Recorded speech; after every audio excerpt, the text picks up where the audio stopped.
Hello, my lovely subscribers, my darling cybernauts. You're welcome to today's episode with Sistinary Energia. With you today is Barrister Egbe Eyongakumbe, your expert in energy, natural resources, and sustainable development law. Today, based on the recommendation, I am going to address energy institutions. Now, talking about energy institutions, I would like to go very quickly, but first you need to understand what I mean by energy institutions. These are bodies that are created to manage the different energy sectors according to countries, that's at the national level of each country, according to regions, that's like the African continent, Europe, America, that's on the regional level, and also according to the international level based on intercontinental setup.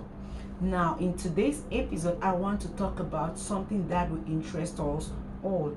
I want to address energy institutions at the regional and the international levels. Now, follow me as we go.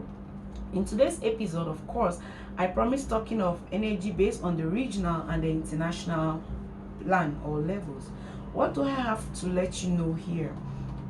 It is in the 1980s that African states became aware of the worrying need to address whatever they had to quickly look at as far as their energy resources were concerned. When I say in the 80s, it's exactly in 1980 because it's around April that the need brought about the very first conference that held in Lagos. So kindly follow me as I go. As such, the first conference was held by heads of states and the government of the OAU in a meeting held in Lagos, Nigeria, specifically in the month of April of that same year, that's 1980. The energy problems which Africa faced were identified and a plan of action was drawn up and adopted.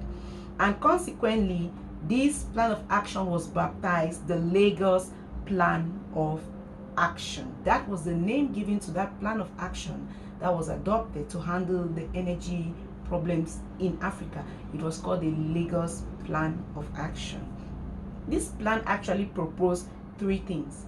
This Lagos Plan of Action proposed a short-term solution, a mid-term solution, and a long-term solution to all the problems that were faced by the energy sector in Africa.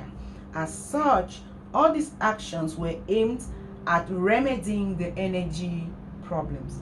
Now, in order to implement this plan, Lagos Conference saw the need to put in place an appropriate institutional framework. This exactly is where we got the creation of the African Energy Commission, because there is no way you're going to handle an idea without first creating a proper institution that is going to manage the daily activities of your dream. If you have a dream, you start by creating an institution, and the institution, by division of labor, different services, each person doing this, it helps us to get to where we are going. So this exactly is what was thought of by our heads of state and government of the OAU when they sat together and brought about the Lagos Plan of Action. Now, this Lagos Plan of Action, which was actually adopted in 1980, had this. It was endorsed. What was endorsed? The African Energy Commission. That was the institution that was created to handle the African energy problems. Remember, African Energy Commission.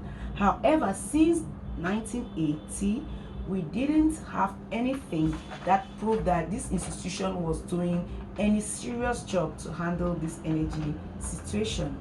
It is with this particular worry that an African Energy Commission was actually effectively created in Lusaka. It was now created on the 11th of July 2001 in Lusaka.